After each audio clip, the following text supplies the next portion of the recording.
ده هيكون ملخص الجزء الاول من سلسله افلام درانكن ماستر، ولينك بقيه الاجزاء هيكون موجود في الديسكريبشن. وبدون ما اطول عليكم يلا بينا نبدا. قصتنا بتبدا في مدرسه للفنون القتاليه، ولما التلاميذ كانوا بيتدربوا فالمعلم بينج طلب من المساعد بتاعه ان هو يدرب التلاميذ بدلا منه لانه كان رايح مشوار. ولما مساعد المعلم بدا يراقب التلاميذ فواحد من الطلاب اسمه وونج فقعد يضربه على قفاه ويضحك الطلاب عليه. وونج يبقى ابن المعلم بينج ومعروف عنه دمه الخفيف وان هو بيحب المقالب. وفضل وونج يعمل مقالب في مساعد المعلم لحد ما اتمسك من مساعد المعلم. وساعتها وونج قال له انت مستواك ضعيف جدا في الكونج فو ومفيش حد من التلاميذ بيحترمك، فضربه ضربه وقعه على الارض. ومساعد المعلم وقف من تاني وحاول يقاتل وونج، لكن وونج مسكه طحنه وهزقه قدام بقيه الطلبه وقعد يلعب بالطاقيه بتاعته وخلى الطلاب كلهم يضحكوا عليه. وبعد فترة فونج كان قاعد في السوق مع أصدقائه وفجأة شاف بنت جميلة ماشية، فقام وونج علشان يعاكسها، لكن فجأة مامة البنت ظهرت وكان اسمها ليندا وقعدت تهزق فيه لأنه كان بيعاكس بنتها. فونج رد عليها وبدأ يشتمها، ومن هنا بدأ القتال ما بينهم. واتضح ان ليندا انها معلمة كونج فو قوية ومسكت وونج وفضلت تضرب فيه بدون رحمة. فونج اخد نفسه وجري من المكان. بعد كده بنقابل زانج، وزانج يبقى معلم في مدرسة كبيرة للفنون القتالية لكنه متكبر وبيبلطج على الغلابة. ولما واحد من البائعين عرض عليه عقد غالي للبيع فزانج خطف منه العقد من غير ما حتى يدفع ثمنه. ومن هنا ظهر وونج علشان يدافع عن البياع الغلبان، ومع ان وونج بتاع مشاكل وبيحب المقالب ولكنه قلبه طيب وبيدافع عن الغلابة. وونج طلب من زانج ان هو يدفع ثمن العقد فزانج رفض، فتم القتال ما بينهم. وفي بداية القتال كانوا هما الاتنين متعادلين، لكن زانج اخد سيف وحاول يقتل بيه وونج، ولحسن الحظ وونج خطف السيف منه ومسكه طحنه وهزقه في وسط السوق قدام الناس كلها. ولما وونج رجع للبيت فاتفاجئ ان والد المعلم بينج كان قاعد مع ليندا وبنتها. ومن هنا وونج انصدم لان ليندا طلعت عمته ولكنها كانت مسافره لبره البلاد. ولما والده طلب منه ان هو يقابل عمته فكان ساعتها وونج كان مكسوف ومداري وشه. ولما شافته عمته فاتعرفت عليه وقعدت تهزق فيه وقالت لوالده ان هو كان بيعاكس بنتها. فالمعلم بينج اتعصب عليه وكان هينزل فيه ضرب. وساعتها زانج والتلاميذ بتوعه وصلوا لبيت المعلم بينج، وزانج كان متكسر من العلقه اللي وونج اداله في السوق واشتكى للمعلم بينج من ابنه. فالمعلم كان هينفجر من الغضب على ابنه وكان هيضربه، ولكن العمه ليندا هدته وقالت له لازم نحل المشكله دي بالقتال. فزانج اختار واحد من تلاميذه علشان يقاتل وونج، ومن هنا بدا القتال ما بينهم. وتلميذ زانج كان قوي جدا وقدر ان هو يتغلب على وونج في القتال، لكن العمه ليندا ما قدرتش تشوف ابن اخوها بيتضرب قدامها وقالت لوونج على نصيحه ساعدته في القتال. ومن هنا وونج بدا يستخدم اسلوب الافعى وقدر ان هو يسيطر على خصمه وكسب القتال. وزانج واتباعه خرجوا من المدرسه زي الكلاب.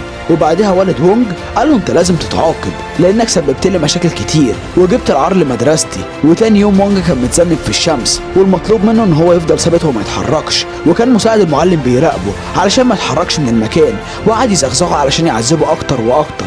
وبعد فترة فواحد من أصدقاء وونج ظهر وجاب له خشبة علشان يستريح عليها، لكن من سوء الحظ والد وونج وصل للمكان. وفي الوقت ده اكتشف ان وونج سند على الخشبة وقال له انت لازم تتدرب عند المعلم سو وهو الوحيد اللي هيقدر يأدبك. والمعلم سو هو معلم فنون قتالية ومعروف عنه الشدة في تدريب تلاميذه. وبالليل وونج كان متذنب لان والده كان بيأدبه، ومن حسن الحظ ظهر صديقه وفك قيوده وجاب له اكل وقال له اهرب من المكان قبل ما والدك يسلمك للمعلم سو ويعذبك في التمرين. وبالفعل وونج اخد نفسه وهرب. وتاني يوم وونج كان جعان فراح لمطعم وشاف واحد شكله غني وقعد معاه، وخطة وونج ان هو يطلب اكل كتير ويهرب ويسيب الراجل الغني هو اللي يدفع الحساب. وبالفعل وونج طلب الاكل وقعد ياكل لحد ما شبع، وهو وقايم فقابل الجرسون وقال له ان الراجل الغني هو اللي هيدفع له الحساب.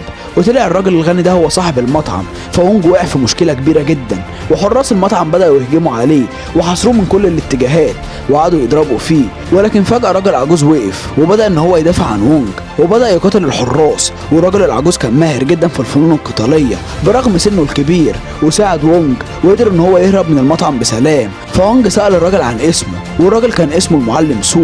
ومن هنا وونج اتجنن لانه هرب من بيت والده علشان ما يتدربش مع المعلم سو، لكنه ظهر له في المطعم. فوونج هرب من المعلم سو، والمعلم سو قال له ان والدك موصيني عليك واني لازم اقفشك وادربك عندي واعلمك ازاي تحترم الناس. ومع ان وونج حاول باقصى جهد ان هو يهرب من المعلم سو، ولكن المعلم سو كان ماهر ومسكه وظبطه. وتاني يوم وونج بدا يتدرب عند المعلم سو وكان مطحون في التمرين، وقال للمعلم ارحمني، لكن قال له المعلم والدك موصيني عليك ولازم اظبطك في التمرين. وبالليل وونج والمعلم كانوا نايمين، فحاول وونج يتسلل للباب علشان يهرب، ولكن المعلم كان ربطه من صباعه وقفشه. وتاني يوم الصبح فوونج بدأ يعمل تمرين صعب جدا، وكان واقف على كذا وعاء فيهم ميه وبينقل الميه ما بينهم. ومن هنا جات لوونج فكره ذكيه جدا، وعمل نفسه بيغرق في الوعاء، وساعتها حاول المعلم ينقذه، ولكن خرج وونج من الوعاء وقفل على المعلم وهرب. وبعد فتره كان بينشف وونج هدومه من الميه، ولكن ظهر شخص مجهول وقال لوونج ان هو لازم يمشي من المكان. وطبعا وونج رفض وفضل يعاند معاه، لكن وونج ما كانش يعرف ان الشخص ده يبقى تشارلي، وتشارلي يبقى اخطر مجرم في البلد، ومعروف عنه ان هو يقدر يغلب اي حد بمهارته العاليه في الفنون القتاليه. وبالفعل بدا تشارلي ان هو يهجم على وونج، وفي بدايه القتال فكان تشارلي مسيطر على القتال وقدر ان هو يتغلب على وونج. وكل لما وونج حاول يتصدى ضرباته كان بيخسر، وتشارلي فضل يشتم في وونج هو ووالده وطرده من المكان ومسك هدومه وولع فيها. ولما وونج كان بيهرب منه فحس بالذل والضعف، لان تشارلي مسكه طحنه وهزقه هو ووالده. ومن هنا وونج قرر ان هو يرجع للمعلم سو ويتدرب معاه علشان يبقى قوي ويقدر يهزم تشارلي في يوم من الايام. وبعد ما وونج رجع للمعلم سو فاعتذر عن اللي عمله وقعد يتدرب معاه من جديد. ومع ان كل تمرين كان اصعب من اللي قبله فوونج اتدرب وهو ساكت، لانه كان عاوز يبقى قوي ويهزم تشارلي وينتقم منه. وفي يوم المعلم سو طلب من وونج ان هو يكسر حبايه البندق بايد واحده بس، والمشكله ان البندق الصيني بذرته صعبه جدا، ولكن مع الوقت والتدريب اعصاب وونج بقت قويه وقدر ان هو يكسر حبايه البندق بايد واحده بس. وفي يوم وونج هو والمعلم سو كانوا بيراهنوا على فلوس في الشارع، ولان المعلم سو عينيه سريعه جدا قدر ان هو يكسب كل الرهانات اللي في السوق وبقى معاه فلوس كتير جدا. وفجاه ظهر مدير الرهانات في الشارع وكان متضايق جدا من المعلم سو لانه خسره مبلغ مالي ضخم، ومدير الرهانات عمل معاه رهان على كل الفلوس اللي معاه والمعلم وافق. ولما المعلم كسب الرهان فمدير الرهانات مرضيش يديله الفلوس، فوونج بدأ يتقاتل معاه. ومدير الرهانات كان بيستخدم اسلوب اسمه الطلقه الحديديه، بمعنى ان هو يستخدم راسه كسلاح. وفي بدايه القتال فمدير الرهانات كان مسيطر على وونج، ولكن في النهايه وونج جاب شاكوش وضربه كذا ضربه على دماغه لحد ما افقد الوعي.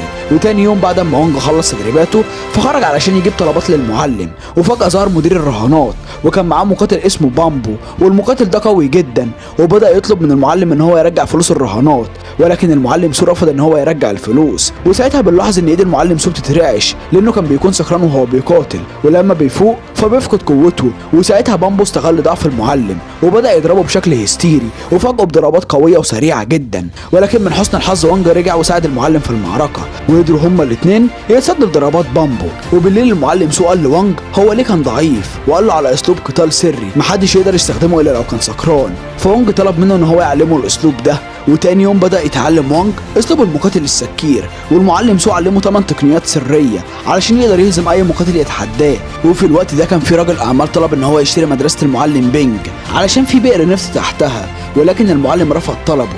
ومن هنا بعت رجل الاعمال رساله للقاتل المأجور تشارلي وطلب منه ان هو يقاتل المعلم بينج. واما وونج كان بيتمشى وقابل المقاتل بامبو بالصدفه، فوونج راح ينتقم منه لانه هجم على المعلم سو. وبالفعل وونج بدا يقاتل بامبو وقعد يشرب نبيذ علشان يسكر اكتر واكتر. ولما وونج بقى سكران فاسلوبه القتالي بان ومسك بامبو وطحنه وهزقه قدام تلاميذه. ولما وونج رجع للبيت فلقى رساله من المعلم سو وكان بيقول له فيها ان هو اتقن فن القتال السكير ومش محتاج تدريب تاني. وفي الوقت ده المعلم بينج كان بيدرب تلاميذه، ولكن في شخص قدر ان هو يخدعه ويستدرجه لمكان مهجور. وفجأة تشارلي ظهر وضرب المعلم بينج وبدأ يتقاتل معاه ومسكه طحنه. وقبل ما كان هيخلص عليه فوونج ظهر علشان ينقذ والده، ودي كانت فرصته علشان ينتقم من تشارلي بعد ما ضربه وهزقه. وقبل ما القتال يبدأ فالمعلم سو ظهر ورمى لوونج ازازة نبيذ علشان يسكر ويستعد للقتال. واول ما وونج سكر فقعد يضرب تشارلي بقوة ومهارة، والقتال ما بينهم استمر لمدة طويلة. واول ما وونج سيطر على تشارلي فتشارلي استخدم تقنية سرية وكان بيحرك ايده بسرعة رهيبة وقدر ان هو يشوش على نظر وونج ورجع للقتال من تاني. ولكن وونج قدر ان هو يتفادى ضربات تشارلي، وبالفعل وونج انتهز فرصته وهجم على تشارلي وخلص عليه تماما. والمعلم سو ووالد وونج كانوا فخورين بيه جدا لانه فاز بالقتال. وده يبقى ملخص الجزء الاول من فيلم درانكن ماستر، ولينك الجزء الثاني هيكون موجود في الديسكريبشن.